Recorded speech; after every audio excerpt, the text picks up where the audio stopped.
Yes, it's tragic. Matter of fact, we're trying to get the exact number. My FEMA advisor is on the ground in Florida right now. There's a distinction between the numbers that FEMA's used and the ones that are used by the locals. So it really is amazing. You saw the photographs. It's stunning. It's unbelievable. It really is. Such a wide area. And we've given them all everything that we have. We're on the ground ahead of time, so we're working hard. Are there any more resources the federal government could be giving them? No, we've given them. We have pre-planned a significant amount of it, even though they didn't ask for it yet. Hadn't asked for it yet.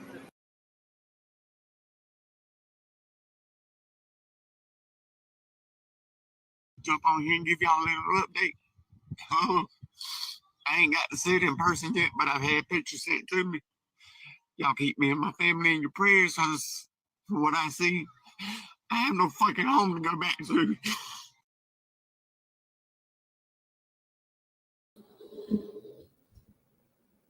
Welcome to the Sabby and Jaybe show on Revolutionary Blackout Network. I am one of your hosts, James Fauntleroy, Jaybe Font, whatever you want to call me. Hello, Sab, my sister from another mister. Good to see you. What's going on, Jaybe? All right. Yeah, there's a lot going on this over the last week or so, especially with the hurricane that came and ravaged through the U.S. Southeast. Of course, I am in the Southeast, but thankfully I dodged a bullet, that being Hurricane Helene.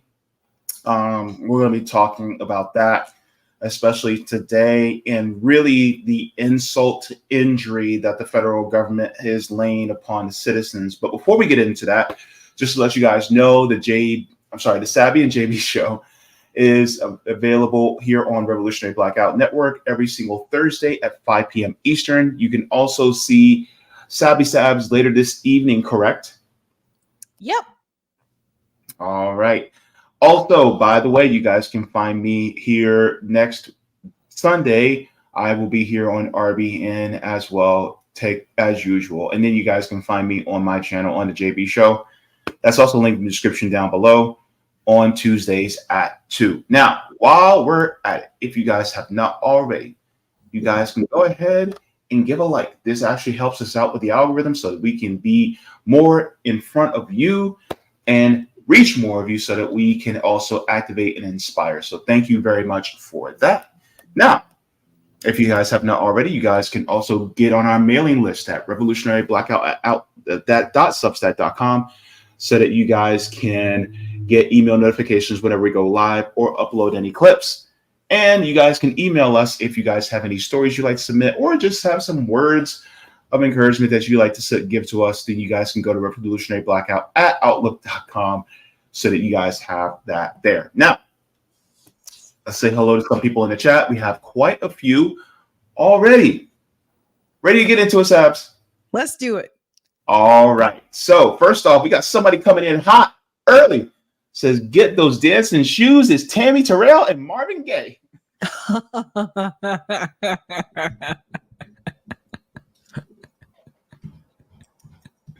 You know I love our audience, right?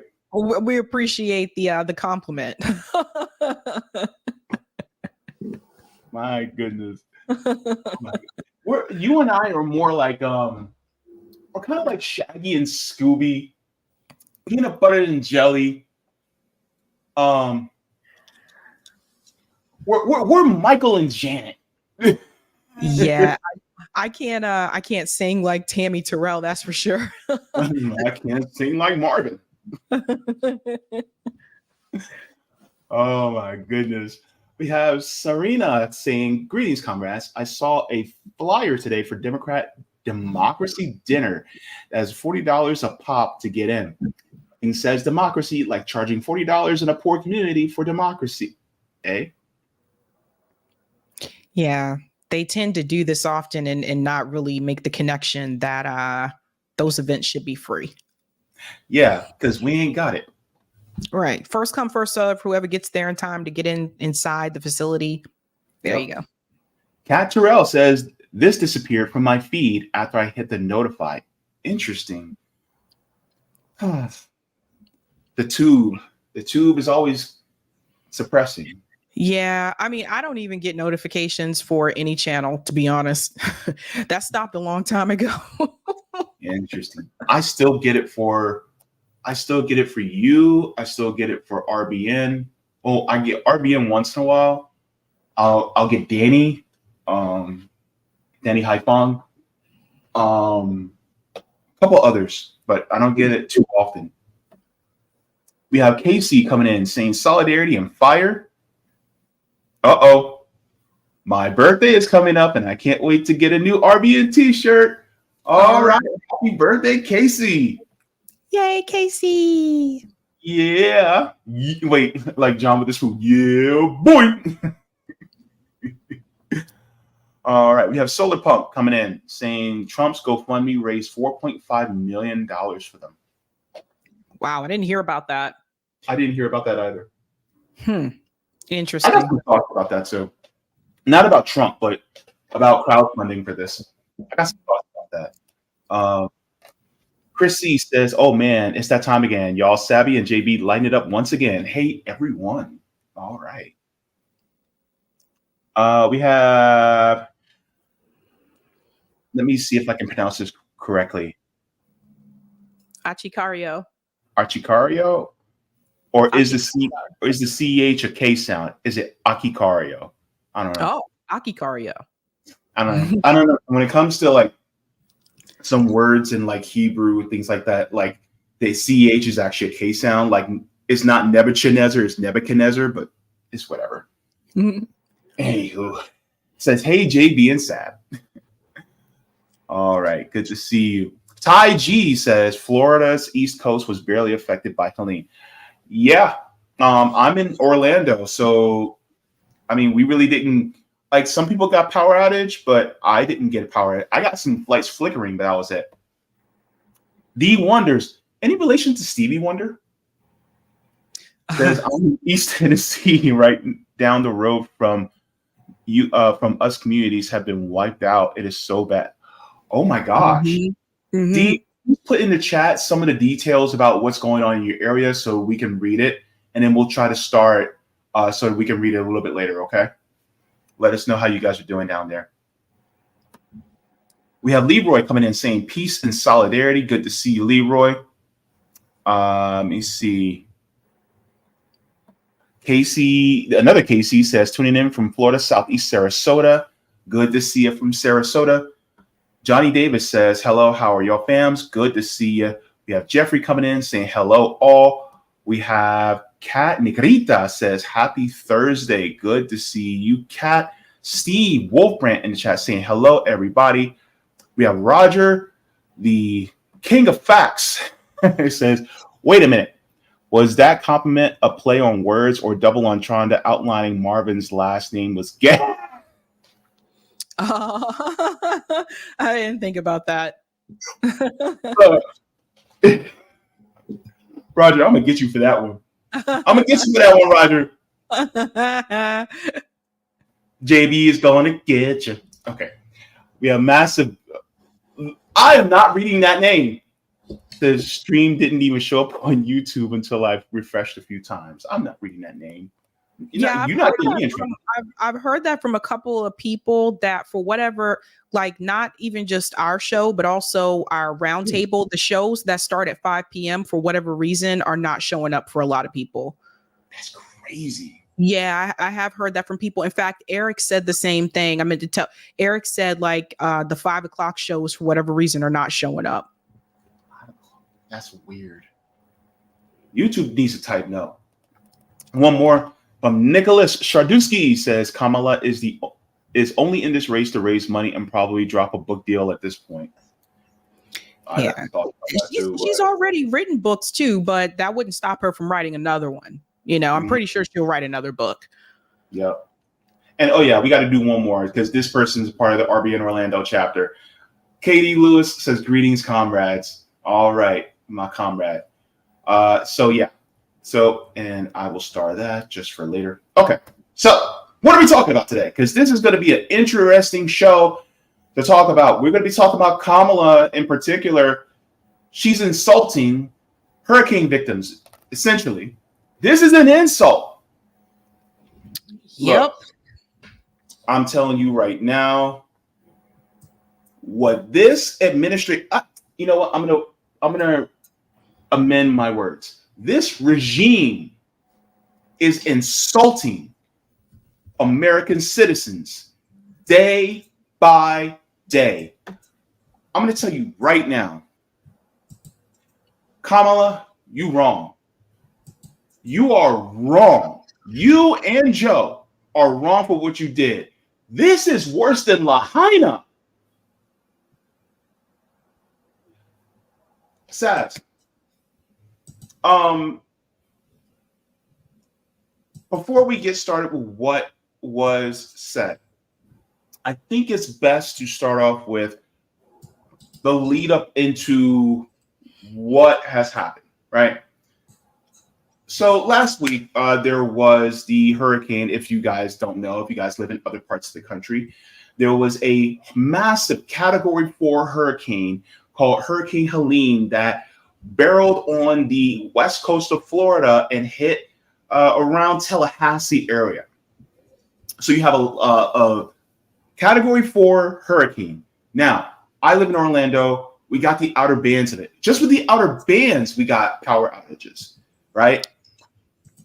And so there was a lot of controversy that happened. And Wakulla County prisoners were kept, even though residents of Wakulla County, Florida, were evacuated, they left a lot of the prisoners in the prisons while they evacuated everybody else, which to me is horrible on its face right there.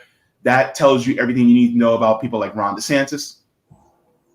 But it came up and then it shifted over eastward and it hit, Georgia, South Carolina, North Carolina, and it did more damage once it hit Georgia, South Carolina, and North Carolina than any other place.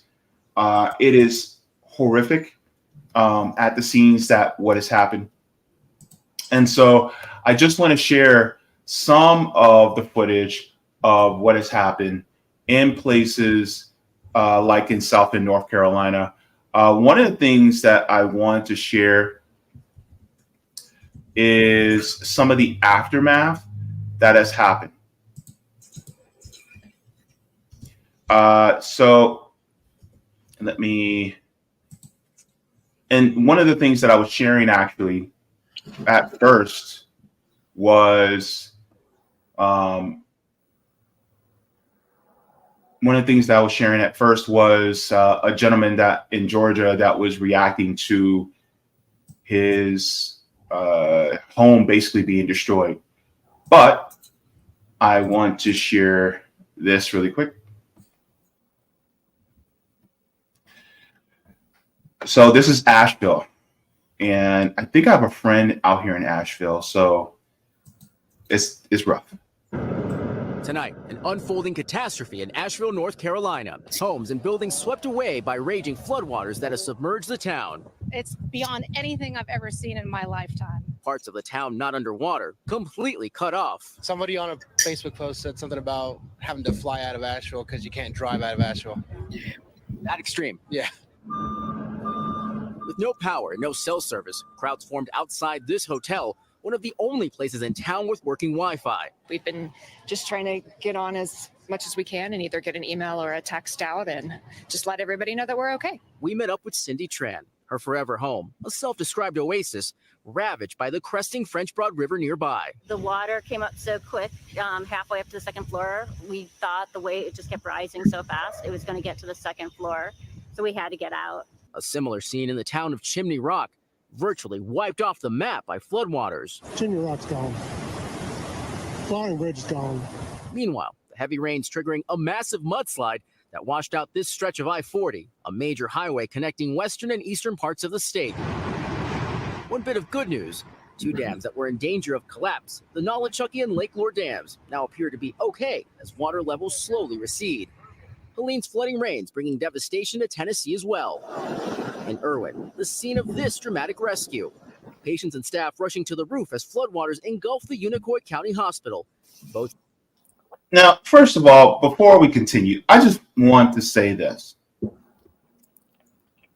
You got to think about the economic impact when things like this strike.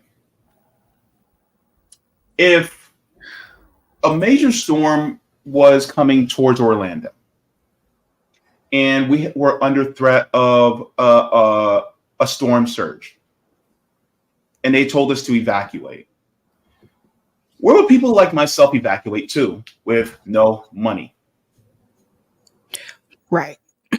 I don't think people talk about the implications of how bad that would be for somebody like myself. Those of us who are either close to or within the poverty line. And so people go, well, why didn't they just stay there? Where can they go? And people will say, well, there's shelters. Those shelters, a lot of times, fill up like that. Yeah, I was going to say, for those who are not aware, like both Jaybe and I have lived in states that are used to getting hurricanes. So like I lived in North Carolina and South Carolina. Jaybe lives in Florida. So for those who are not aware, that particular area is used to it. So like we get a hurricane. I mean, in the Carolinas, we get a hurricane at least one or two every year. Doesn't mean that they're Category 4 hurricanes, but we knew we would get a hurricane. Like it was just kind of, it's just how it is.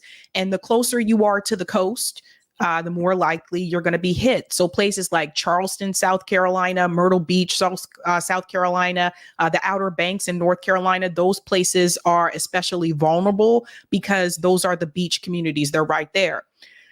What is particularly different about this hurricane, Jaybe's playing the video of people in Asheville, North Carolina. One of my colleagues lives in Asheville. She's lived there for years.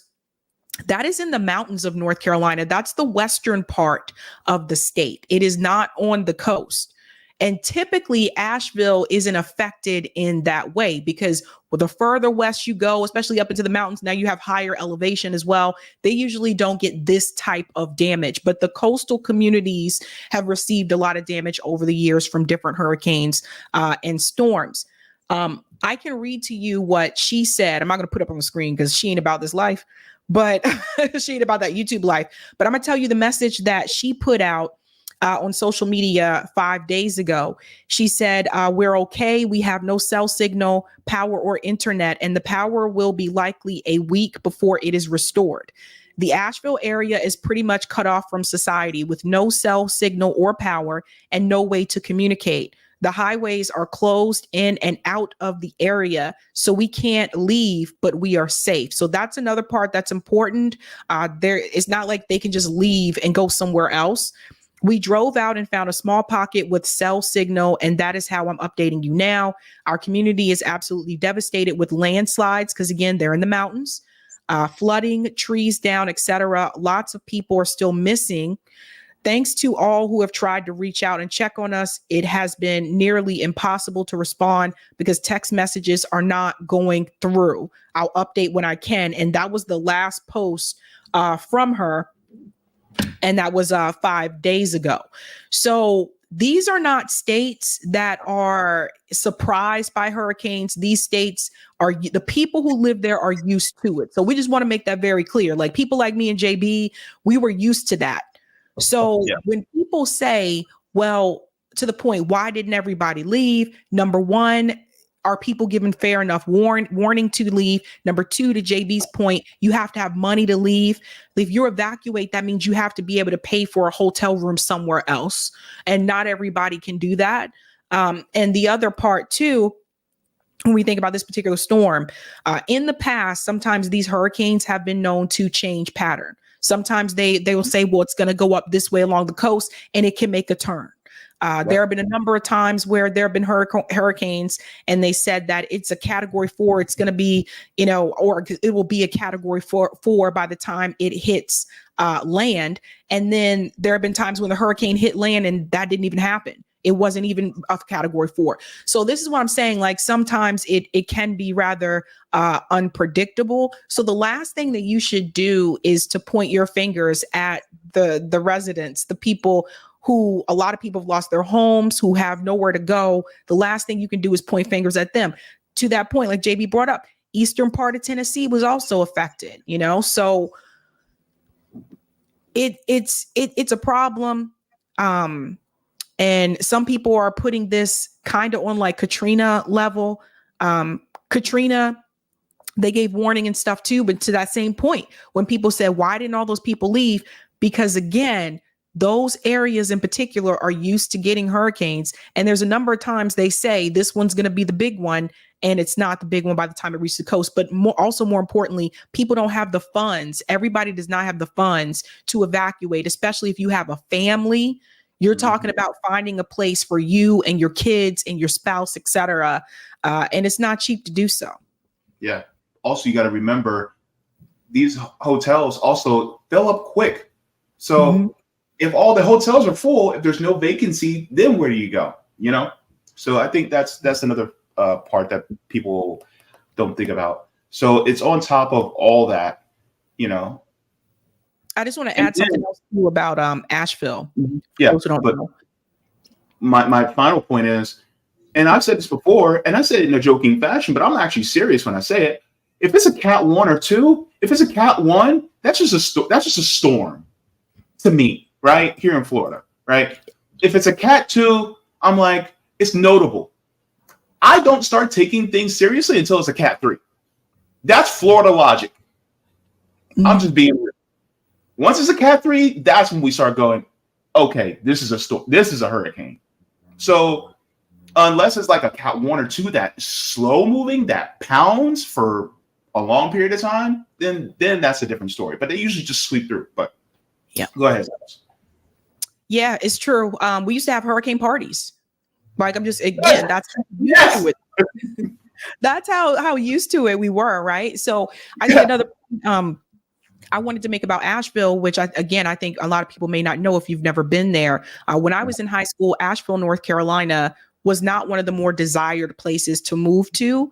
It was relatively cheap, affordable. It's in the mountains. So when we were applying to colleges, like obviously not as many of us were applying to the University of North Carolina, Asheville, or to Appalachian University. Like those weren't the more desirable areas to go to, because you are kind of, it's once you're up there, you're in the mountains, and it's not easy. You know, it's not really easy for everybody to get to you, and it's not always easy for you to leave, that kind of thing, right?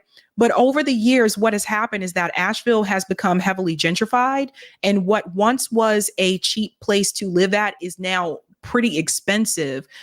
It is home to a lot of artists and musicians, you know, kind of artsy, fartsy kind of town there. So that is another thing I want people to think about when we're talking about rebuilding Asheville, and who is going to buy up the property and fix that property, and what businesses are going to come in. So we always have to think about this when these storms happen. There are investors that are looking at that land and they're thinking, oh, that's prime property for me. Let me come in there and fix up things, buy the land and renovate it and bring in more businesses. So always remember that same thing that we talked about with Lahaina in Hawaii, with the fire in Lahaina. Investors will sit back after these storms have happened and look at this as a great opportunity for them to come in and buy the land. So if you're wondering, like, why haven't they repaired the land? Why aren't they trying to like fix things?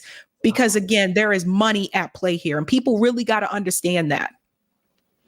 Yep. If you do not have a home anymore, then the reason to keep investment in that land goes away, meaning they can just sweep in, say, hey, you're desperate. Your house just got destroyed. I can give you your land for a very cheap price, and then I can get it and then build it up and gentrify it. Yep. So let's go back to this. I want to finish this as well. And helicopters converging to quickly get them to safety. I was very concerned that we was going to lose the hospital. In South Carolina, crews dug this tree off a car. Strong winds leaving more than 1 million people there without power. Back in Asheville, residents resorting to kayaks to get around flooded streets as they figure out how to move forward. Are you okay? I will be. I'm every now and then. I was fine yesterday, believe it or not, but now like today things have been settling in and I just can't stop crying. Although the water has started to recede, the damage is already done. And with more potential rain in the forecast, people here just don't know how much more they can take. Yeah. So, yeah. Go ahead, Saps. I'm sorry. It just, I mean, it's, myself and Jaybe, it's like we've been through this so many times where we have these storms, these catastrophic storms. And also what this means is that there are some of those people who can afford to still stay there, will be able to wait it out and rebuild. But for those who cannot, and I'm talking about the people who were born and raised in Asheville, North Carolina, not the people who moved there later on, these people are likely to be displaced. We saw this happen with Hurricane Katrina, where a lot of people in New Orleans were displaced. And I remember Hurricane Katrina victims, moved to Columbia, South Carolina, in my apartment building. And they were just talking about how everything is gone. We may never be able to go back there again. And it's just so I want you to think about this from a class perspective too. Don't just look at this and say, oh, it was a bad storm. I want you to think about the people who really are going to be displaced.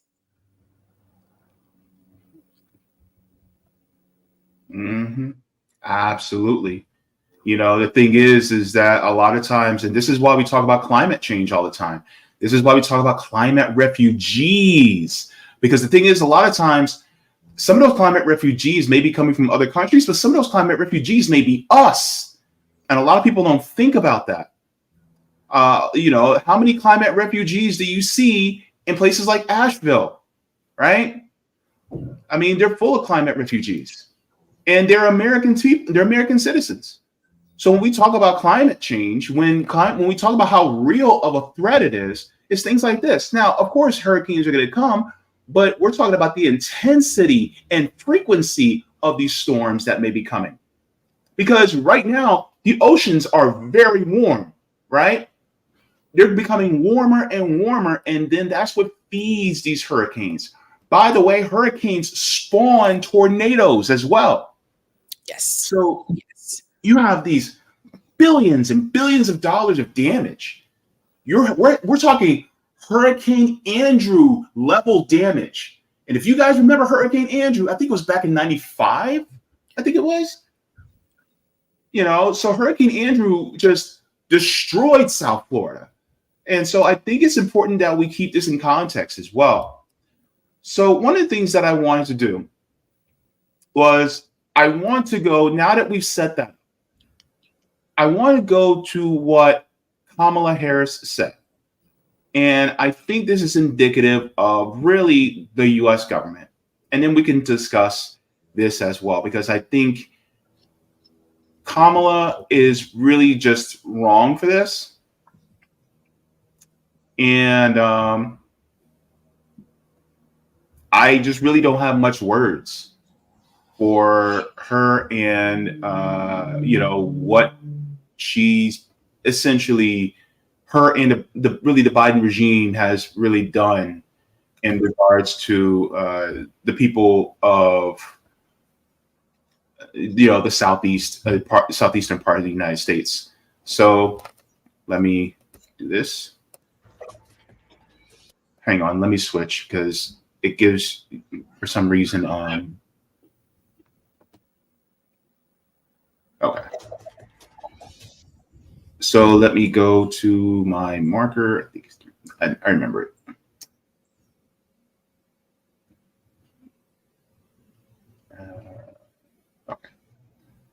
And the federal relief and assistance that we have been providing has included FEMA providing $750 for folks who need immediate needs being met, such as food, baby formula, and the like. And you can apply now for anyone who's watching this who has been affected.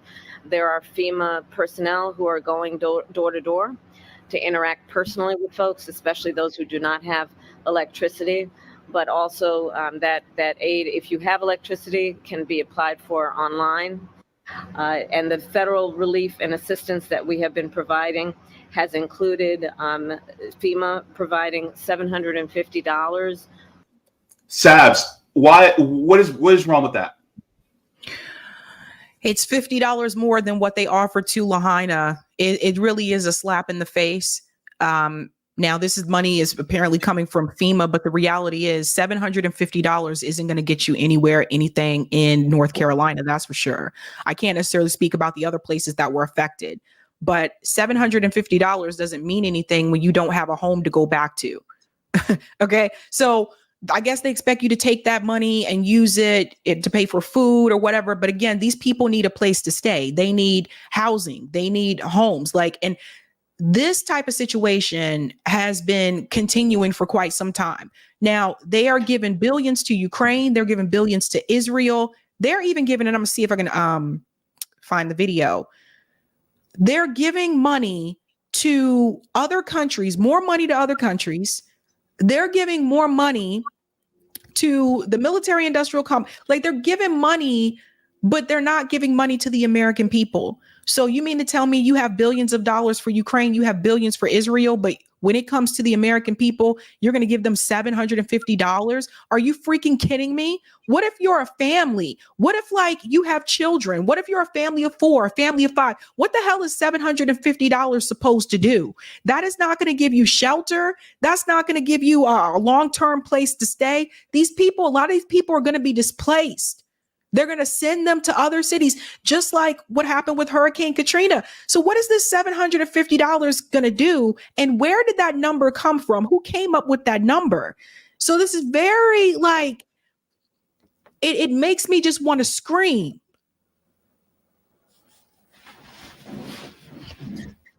Here it says the average price of a hotel during the week is $135 per night, and the average price on weekends is $145. So that's what Google says. With that being said, you maybe have a week worth. I'm telling not you, food and transportation accommodations.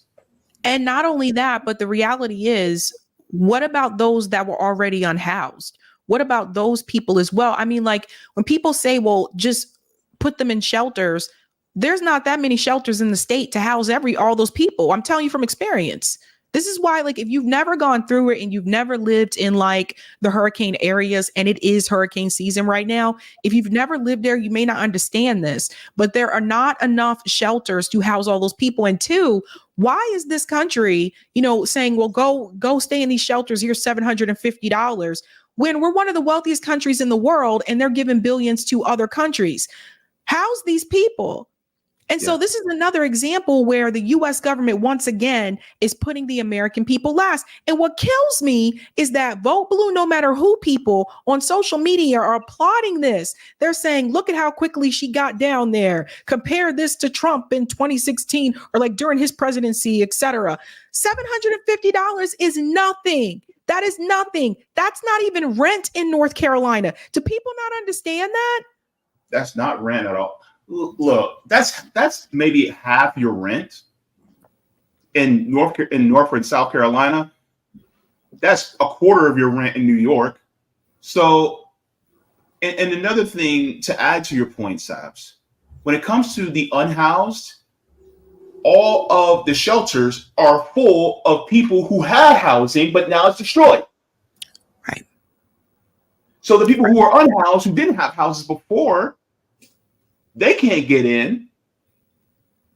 So now they have to compete with people who were previously housed before the storm in order to have shelter. So where are they going to go? And right? You know why people need to pay close attention to this too?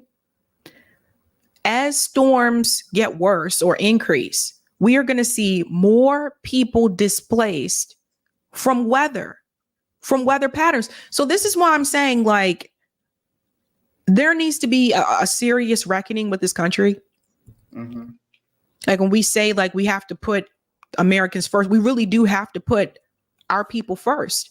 What other country doesn't do? What other country puts their people last? Yeah. and in regards to that, I wanted to share this as well because I think this is an important conversation to have. Deneen says FEMA has diverted close to $1 billion over the last 2 years for the care and housing of migrants that significantly impacted their budget. Now, one of the things that also I wanted to bring up was that it's always presented as a either or, right? Either we take care of, the undocumented migrants who are coming in, but then it doesn't leave any resources for the people, or we take care of the people, but then we can't take care of the undocumented migrants. I'll be honest with you. That's a scarcity mindset. And to be honest with you, we should not feed into that. We actually could do both. Because the thing is like that $1 billion over the last 2 years. So you're telling me $500 million over the last 2 years for FEMA? For FEMA? I'm sorry. We could do way better than that. Instead of giving these hundreds of billions of dollars, my God, we've given how many times more than that just to Ukraine? How many more times have we given that to Israel? We could actually just give, a lot more to FEMA so that we can actually do both. So we can take care of the migrant issue. Plus, we got to deal with the whole, foreign policy that's actually causing it. And then we can also make sure that the people here are actually taken care of, that they're housed, they're fed, they're clothed, and that they actually have the resources when a hurricane strikes, when a natural disaster strikes. But the problem is that they don't want to do that. Sorry, go ahead. But there is some criticism because the thing is, remember, one of the reasons why Eric Adams, I think, faced a lot of heat is because he did ask the Biden administration for help with the migrant situation in NYC. And he said, we don't have the space anymore. We don't have no more shelter. And there was criticism from New Yorkers because he was giving, there was more money that was being given to migrants than people that were on SNAP benefits in New York City. So I understand there is a legitimate concern about that. But I think where the frustration comes in is that they're not taking care of our people. They're willing to give. So I just saw an article that said right here that in New York City, it's just New York City, they were giving migrants $350 a week. So $350 a week, 4 weeks in a month, that's more than $750. But they're only willing to give $750 to the people that just lost everything in Asheville, North Carolina. Yeah. So my point is that we can do both. You know what I'm saying? The thing is like there's always, well, we can't afford it, but you guys are literally sending billions of dollars to Israel. You know what I mean? It's like y'all sending all this money, and then on top of that, you guys are allowing tax breaks and incentives to these billion-dollar corporations without actually really demanding from them what they should be paying. And so therefore, it's like, well, we can't afford it. And what happened back in March of 2020 when we dumped $4 trillion just in the markets to prop up the super rich? And the thing is, it's like we can actually take care of the people here. And it annoys me because the thing is, it's like this is really what they do. They pit the workers against one another. Whether the workers are documented or undocumented, they pit us all against each other. Right, they do. But I think the thing is like you're right that they can do both. But what they're doing, though, when they're looking at both of those issues, they're choosing to put us last. So they're not. Right. But so then I guess the question comes back to this. Why are they doing that? Why are they not trying to do both? Why are they giving less to American citizens than they are to? So that's the thing. And this is why some people say, and I get it, I think some people take it a little too far, but I think the reason why some people have legitimate concerns that they feel like they are being replaced is because of this issue. Like, again, considering what just happened in Asheville, Tennessee, et cetera, where are these people supposed to go with $750? Yeah. I mean, ultimately, I mean, is the Biden administration trying to put them up in hotels and stuff? I mean, these things in Asheville, you can't get in, you can't get out. Mm-hmm. Yeah. Let's continue with the video because I think Kamala kind of addresses that a little bit. But yeah, I mean, and I do agree. The concern is definitely legitimate. I just think maybe I'm giving the powers that be a little too much credit in their deviousness, but I feel like it's really just a ploy to pit us all against each other. Let's continue. For folks who need immediate needs being met, such as food, baby formula, and the like. And you can apply now for anyone who's watching this who has been affected. There are FEMA personnel who are going door to door to interact personally with folks, especially those who do not have electricity. But also that aid, if you have electricity, can be applied for online. And I encourage people to do that. FEMA will just basically verify your address, and then the process should take. Hang on. How many people can go online? So again, in particular in Asheville, most people have no electricity.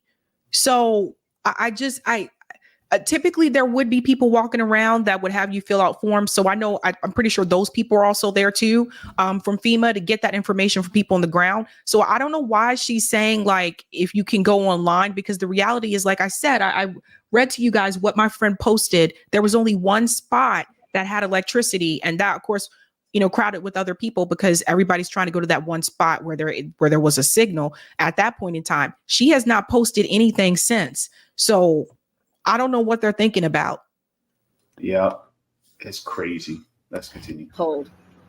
FEMA is also providing tens of thousands more dollars for folks to help them be able to deal with home repair, to be able to cover a deductible when and if they have insurance, and also hotel cost. Okay, so, but she said tens of thousands. She didn't say millions. She didn't say billions. She said tens of thousands. Is that per person, or is that for everybody? I hate to say this but again, because they are in the Appalachian Mountains, they are less likely to have flood insurance, probably less likely to have hurricane, because the thing is, like, it's usually the homes that are closer to the coast. So like when we lived there and we lived in Fayetteville, we had it, right? But again, Asheville is the western part of the state. You are away from the coast.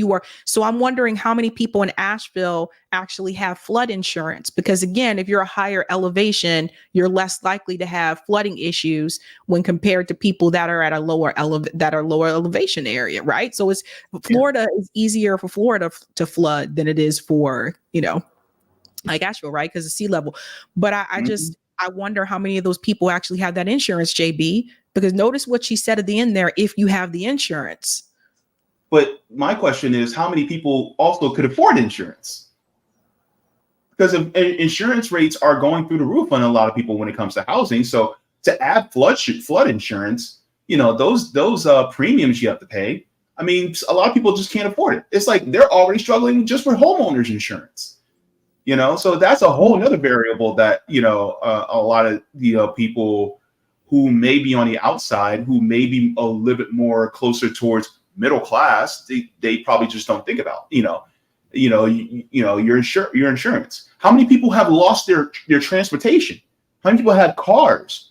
They can't get to where they need to go because their cars have been flooded out, The roads too are like you can't drive on the main roads to get out as well. And so the other problem that you run into as well with the insurance is, again, because it's higher elevation, I would imagine that most people there would not have flood insurance because that area is less likely to be impacted by flooding. But I would imagine that a lot of the people who are homeowners there can afford to have flood insurance. Is actually not like the way they can the way they can split it up is like per month. Like it depends on what you get, but you could probably pay like sometimes it may be like, oh, this is $40 a month for the flood insurance or whatever over time, that kind of thing. It all depends on what you go with. But the reality is, like I said, this is another thing about the insurance industry, because I remember in Greenville, North Carolina, Hurricane Floyd impacted Greenville, North Carolina it hit pretty hard. And I remember there were certain parts that were underwater. The problem that happened with Greenville, North Carolina is the fact that that city in particular didn't have a flood for over 500 years prior to Hurricane Floyd. So the majority of the people who owned homes in Greenville, North Carolina, guess what? Did not have flood insurance. Mm-hmm. So people lost their homes and everything. So typically the way that it works, if you buy a home, the certain type of insurance that is recommended to you is based on the weather history in the area. So if you live in an area that they said is prone to flooding, you're probably going to get offered flood insurance. If you live in California, I'm assuming there's some type of insurance for earthquakes. I don't know. Same thing if you live in Kansas or fires, Oklahoma, probably something for tornadoes. I don't know. But considering that area does not usually get that type of weather, the reality is I'm thinking a lot of those people probably didn't have it. It probably wasn't even offered to them. And that's the sad part about all of this. Yeah. Yeah. Am I crazy for thinking that we should just, have single payer home insurance? Am I crazy for that? No, I mean, it's the other crazy part about this too is that if those people are still paying a mortgage and they don't own their home yet. Oh my God. Yeah, that's another variable. Right? This case, a lot of people don't own the house. You're still paying a mortgage. Who owns the land?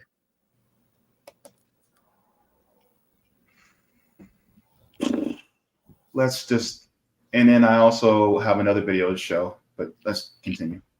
Today, I'm also announcing that the president has approved the governor's request for 100% federal reimbursement of local costs. And Mayor, as you have pointed out, the burden to local governments, including the state government, is pretty immense. And so by announcing today and making the dedicated resources to cover 100% of local costs, will have a huge impact on our ability to get relief to people as quickly as possible. Also, healthcare for all, a Medicare for all, or a nationalized healthcare system would really work out in a situation like this, wouldn't it? Yes, it would. And that comment that she made about the reimbursements, again, this becomes another class issue because that is assuming that you already have the money to pay for things up front, and then they will reimburse you. What about the people who are working poor? I'm talking about a lot of the people in Asheville who were born and raised there and were not a part of the gentrification that came later. What about those people, the people that have those blue collar jobs and their family has been there for generations and they just don't have it. They don't have savings. They don't have that money to pay for everything up front and then have you wait. Oh, and by the way, this whole reimbursement thing, how long is it going to take for the federal government to reimburse those people? Because I seem to remember with Hurricane Katrina, remember how people were waiting on the FEMA check, Jaybe, that they were supposed to send them? Some people never got it. Some people got it, but got it really late. So how long do they have to wait on that reimbursement? So that's another thing too.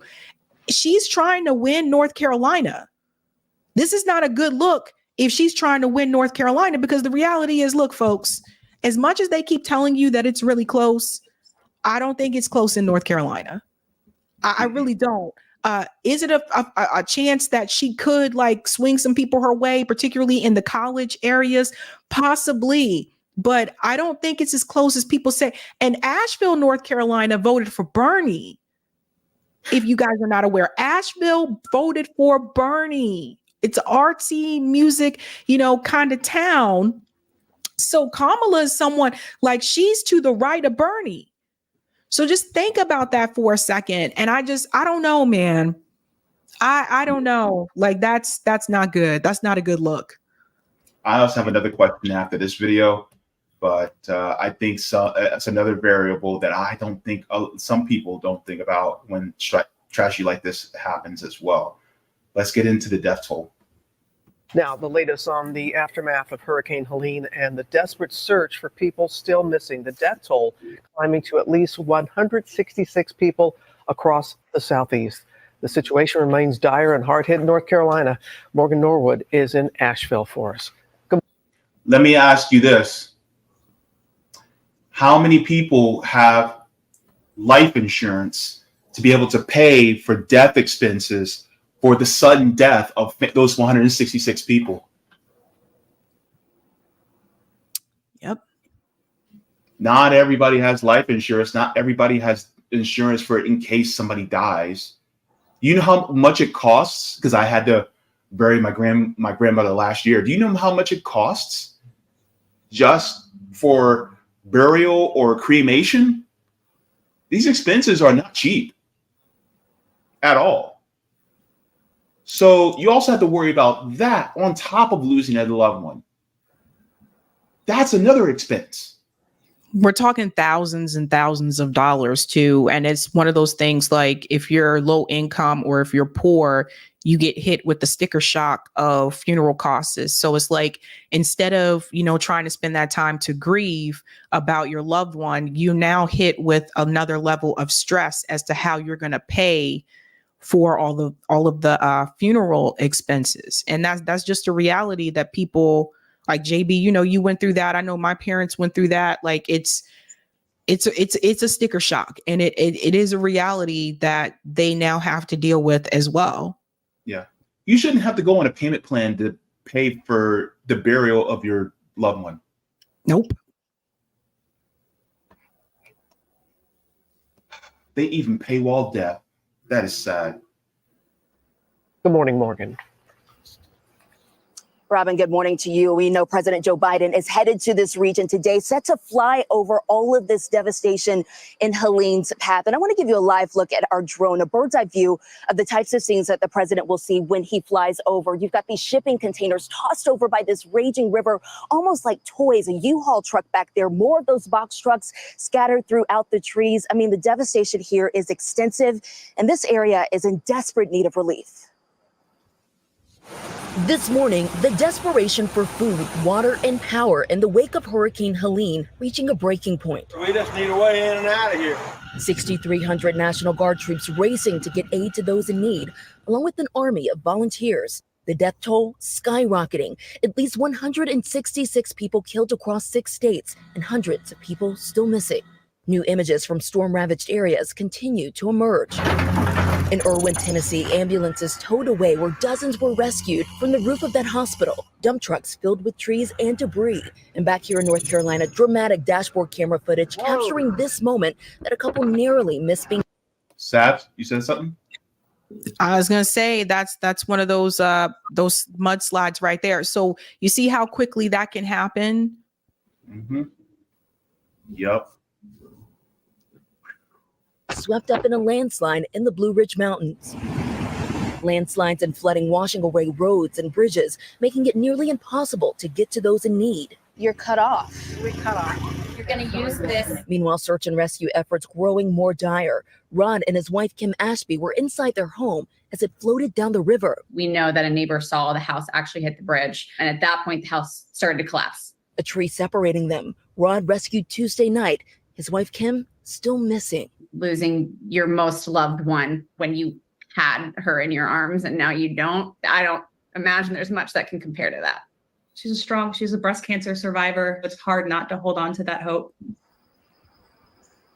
And the number of relief agencies here on the ground in Asheville continues to grow by the day. Their operations also expanding. In fact, the group that we featured yesterday here on GMA says that they brought in more than 30,000 cases of water. They also plan to open up more feeding shelters throughout the Asheville area today. We've seen more and more power crews pour in from all over the southeast.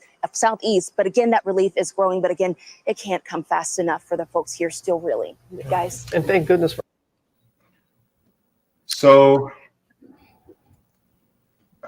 I have something I want to say. I've also been seeing people crowdfund for help when it comes to hurricane aftermath. No person in this country should have to crowdfund for help with the aftermath of a natural disaster. It should just be taken care of by our government. Yeah. I literally have a friend. I'm not going to share my screen for this one because my friend, like yours, is not about that life. But this was on October 1st. She said, tomorrow will be day 5 for us. We are hunkered down until the power comes back. Last time I remember it being like this was back in Florida during Hurricane Charlie. I don't think we'll be getting power anytime soon because we don't live near a big city. The power lines are snapped and on the ground still, and we are remote. I am able to make phone calls now, at least, so if anyone needs anything, call and text me. I don't want to go into all personal financial details, but if anyone is able to assist, below is my Cash App info, etc. Going to be tough a few weeks to say the least. Stay safe, everyone. She gives her Cash App, her Zelle, and PayPal. Also, if anyone's in the upstate knows a CVS pharmacy that are open, let me know. I was calling today to see and couldn't find any open. Once the CVS opens up, it said cash only, dry goods only, and no pharmacy. We have 3 people's meds to fill. I'll start calling around again tomorrow. And that's the other thing too. People that have to take daily medications that that now have no way or no access to those medications. It's things like that that I think people also need to think about when this type of situation happens. And one thing I want to forewarn people about too, again, if you've never been through this, you may not know. After a hurricane, you have to be particularly careful if there's flooding where you land your feet, because you can walk through water and not realize that there could be power lines in that water. And this has happened a couple of times too, where people have gone through like water that wasn't too deep, that you could still walk through it, and people have been electrocuted because there were power lines there. So you want to try to avoid, water if possible. But you do have to be particularly careful until all of those power lines are, collected, or as long as there is flooding, you have to be careful, and you have to assume that you don't know what is in that water. So that's another thing that I think people have to be especially cautious about. Yes. But the reality is, like, these people are going to have to, I don't know how long this is going to go on, but they're kind of blocked off from the rest of society. So if anything, all those people should have been airlifted out of there if possible. And the other thing that we have to remember when we look back at Hurricane Katrina, look at how long it took the U.S. government to respond. I remember seeing people standing on the top of the roof of their house saying, "Where's the help? What is going on?" I remember a guy standing on top of the roof of a house holding a baby, like, "Where's the help? What's going on?" Celebrities got there faster than the U.S. government did. So going back to the migrant situation, I noticed a lot of people pointing that out, that, well, they did give the migrants more money, but they're giving us this, da-da-da. Even before the migrant situation, our government was still putting us last. Because even when you go back to Hurricane Katrina, George W. Bush did not rush to get people out of New Orleans. Those people, I'm talking about a week went by, I think, before a U.S. Government official even showed up there. Like Tim McGraw, I remember Tim McGraw was there before the U.S. government was. Yep. And so this is why Kanye made that statement that he did during that time when he said, George Bush doesn't care about Black people. That's why he said that, because those people were stranded and they couldn't get out. So we always got to remember that, folks. They've been doing this. They have been doing this, like basically just like putting us last, especially if you're in a low income community. But now the change, what you're starting to see is that they're doing it to people that live in middle class communities too. And they're doing it to people that don't live in poor communities now. Not everybody in Nashville is poor. Like I told you, there's amount of gentrification there. My friend who left that message on Facebook is a lawyer. So now you're starting to see they're doing it to all of us. Yep. And just as a point to where you were talking about the flooding with the power lines, also be very careful. Try to stay away from flooded areas and standing water, because you also have to deal with raw sewage, right? Because you can get a staph infection. You can get all different types of infections by standing in that water. So avoid that water at all if possible. And animals. There are reptiles that like to get in that water. Look, to me, I call a snake a note rope. Stay away from the note ropes. So that's one of the things that I also wanted to keep in perspective as well. Now, there's an article that I also want to share here, because this is also, the police are not your friend. I'm saying that right out. The police are not your friend, especially in situations like this, and I'm going to show you guys why. This is out of the LA Times. It says, North Carolina cops accused of barricading grocery store after hurricane, refusing to sell baby formula and diapers. Now, I don't know about you, but one thing I do know is that the U.S. Supreme Court has stated that the police do not have a constitutional duty to protect you or me. Yep. This is what they do. So here they are, right? Blocking the door to a grocery store after a hurricane when people do not have supplies. By the way, grocery stores like this have lost power, meaning all of the food that is refrigerated is now going to spoil.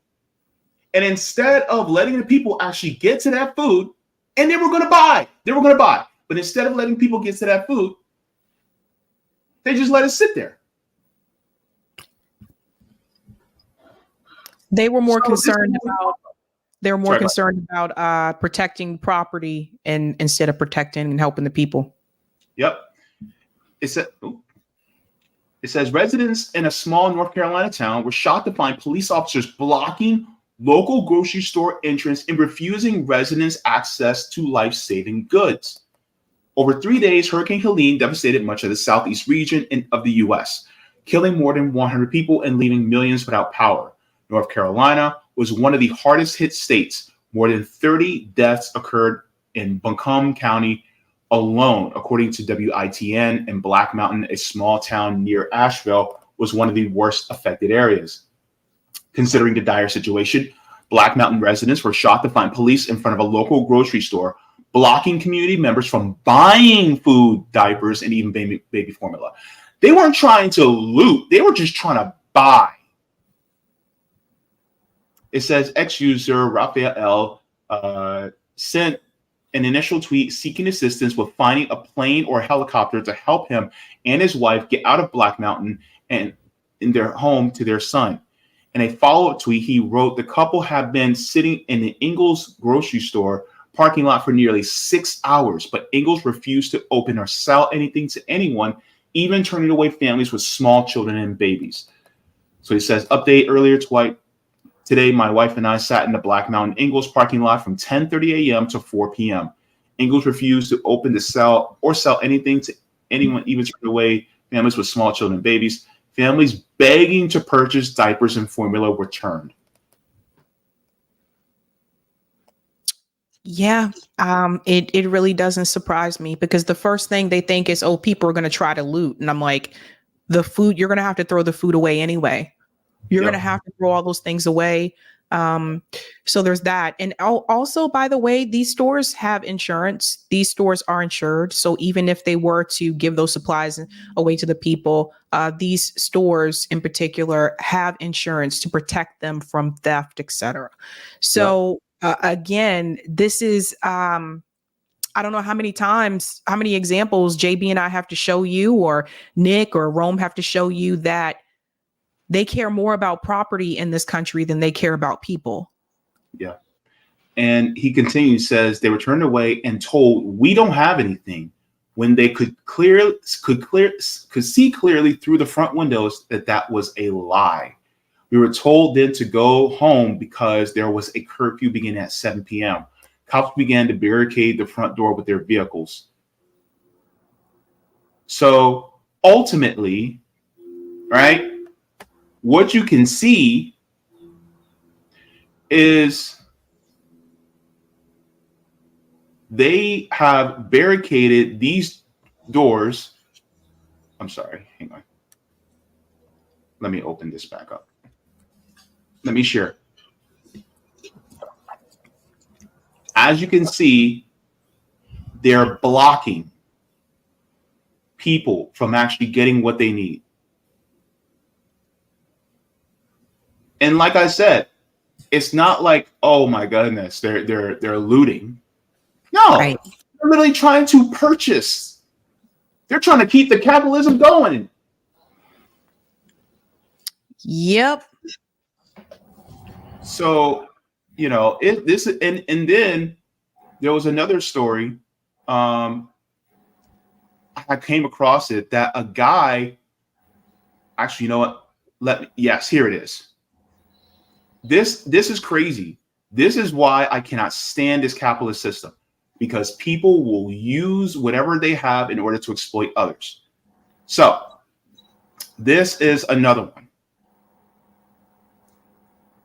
Unlimited L says, new Pope's grocery store in Augusta, Georgia is accused of price gouging by selling gas for $10 a gallon after Hurricane Helene. Over 220,000 residents in Augusta lost power after Hurricane Helene hit the area on Friday morning. The Category 4 storm made landfall along Florida's Big Bend coast Thursday night. Wind gusts reached up to 82 miles per hour in Augusta Regional Airport, exceeding the National Weather Service forecast of 58 to 73. First responders reported multiple trees down in homes, cars, roads, leading to subsequent car wrecks. Shelters are open, and then they talk about that. But here's the video of them having to fill their gas tanks, $10 a gallon. Why are you taking a video? How much is it a gallon? You work here? He's taking a video. How much is it a gallon? That's all we want to know.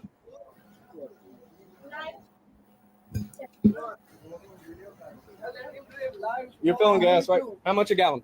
$10. $10 a gallon. Okay. That's $10 a gallon.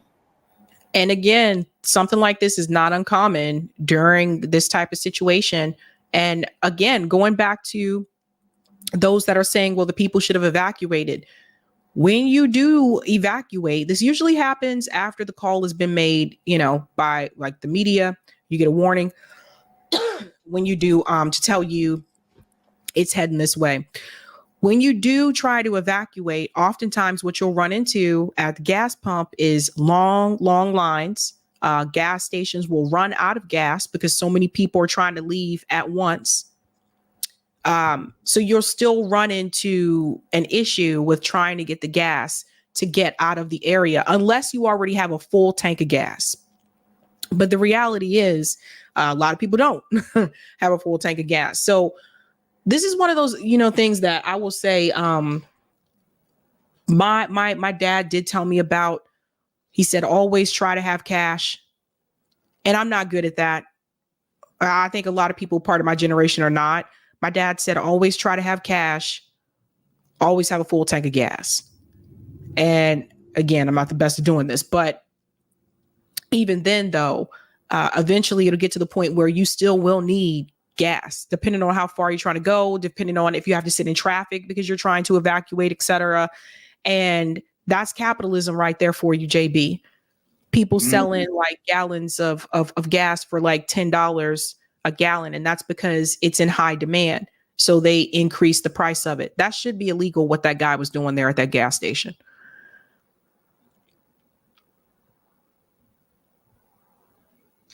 Absolutely. Now, you know, before we get to the super chats, one of the things I think, one of the best, this is why we need to change the system. Because if you had a housing first, then of course, not only would everybody be housed, but, you know, a lot of the times these houses will be built in such a way where it'll be able to withstand a lot of what goes on. Because look, a lot of these apartments here in Florida, you know, they're built like cardboard, right? They're plywood, and then they put everything else around it, and then a fire comes, a flood comes, winds, it's gone. Yep. Right, because they want to save money. But if it was actually built, by the public, right, then it would be concrete, reinforced, something strong, something to stand to last for a long time. But that, of course, means that you would need an entity like government that doesn't seek profit in order to build it. This is why profit seeking has really destroyed our lives, especially when it comes to essentials like housing and healthcare and other things. So yeah, sorry. You can see the difference too. You can tell the difference between an old house and a house that's new construction. In particular, especially down south, like they just throw up these houses so quickly. They throw up these apartment buildings so quickly. And then you notice the walls are like paper thin. They're not meant to last. They're not and that goes with a lot of things, not just housing, also with furniture. My grandparents told me they were able to buy furniture back in the day and it would last for years and years and years. Notice that's not the case anymore. You have to buy a new living room set. You have to buy a new bedroom set. You have to buy another dresser. You have to buy, you know what I mean? So again, that is capitalism. Mm-hmm.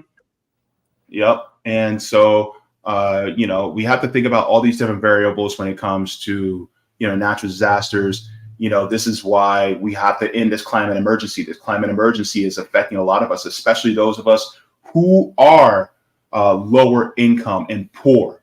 And the thing is that this is who is affecting the most. And guess what? The people who it affects more is growing, right? So now you have more climate refugees. We're going to have more refugees coming from other countries too, because guess what? As this climate emergency keeps happening, we're going to start getting more people, right?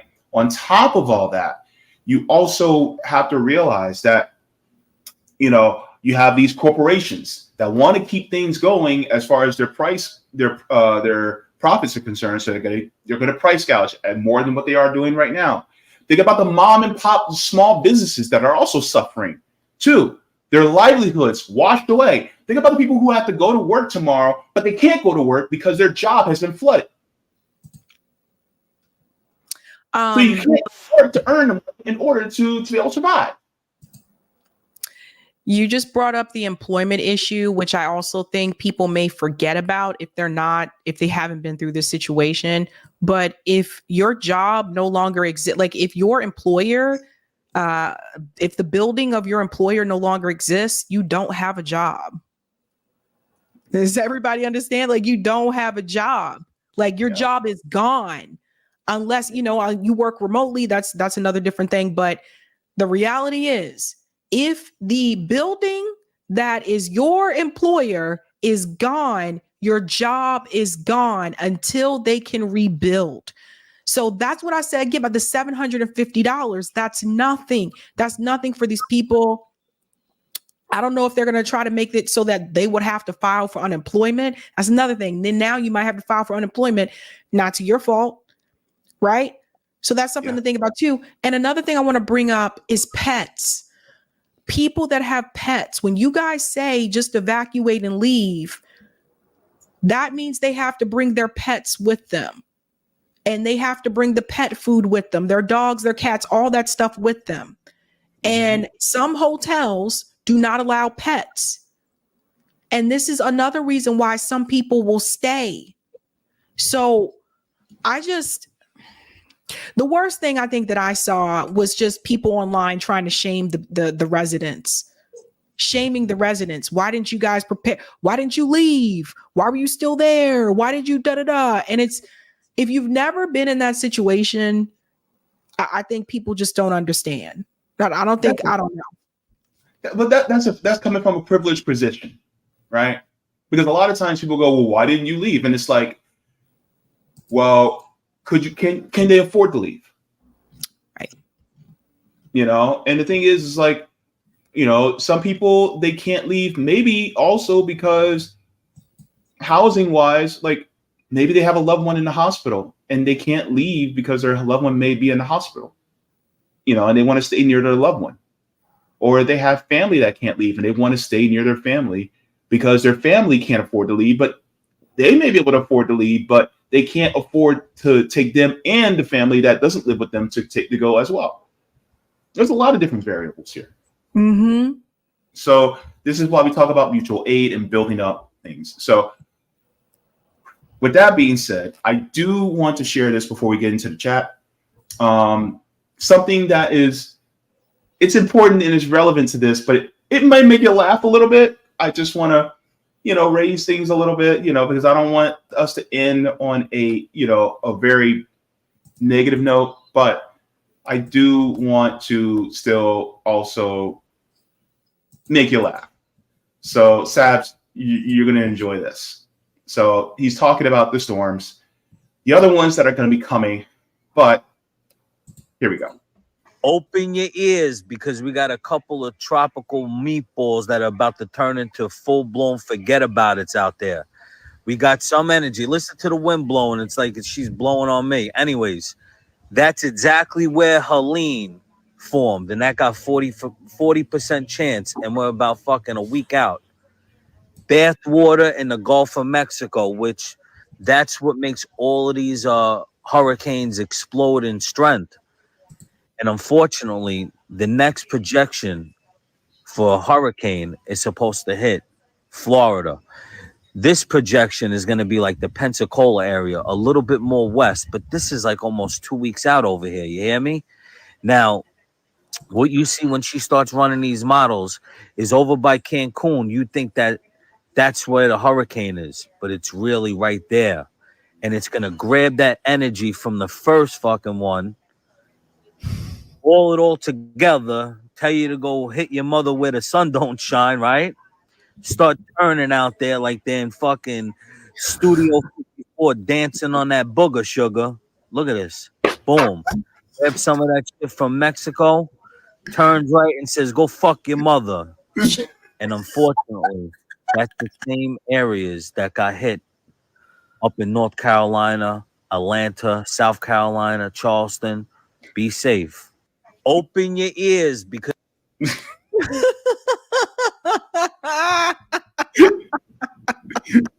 know what I thought about when I heard that, Roger? I can hear him talking like that too. Oh my gosh. What craziness. Crazy. Yeah. But I mean, what he said is absolutely true. So Hurricane Helene is not the only one.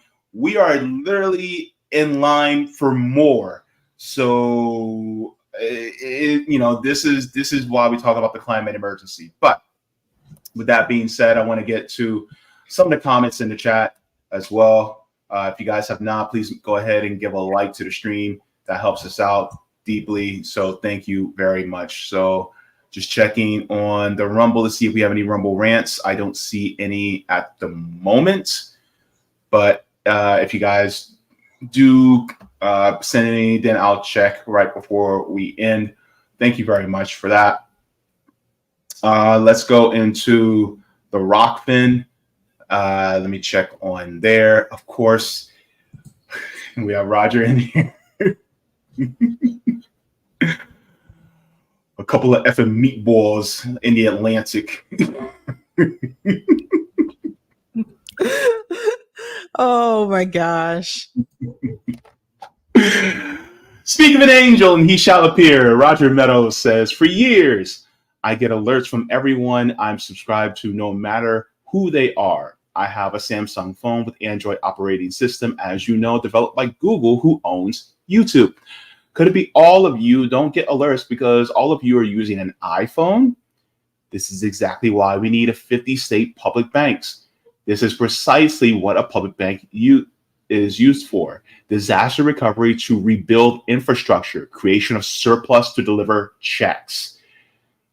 This is why it's this is why it's so important to outlaw private equity firms from operating in your state.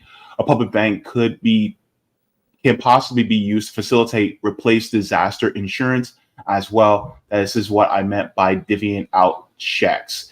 This is also a really good point, Roger, because the thing is, it's like if we actually had public banks, that infrastructure could go towards, well, if you're home, we have a single payer home insurance program. So then then it's basically all pulled together and, divvied out checks based on need, right? So let's say you just need your roof repaired. Well, you're not going to need a whole lot of money. You're probably going to need between $4,000 to $7,000 to replace your roof. So then that's all you get divvied out. But if you need a whole brand new house, well, then that's going to be a little bit more, I think that's important.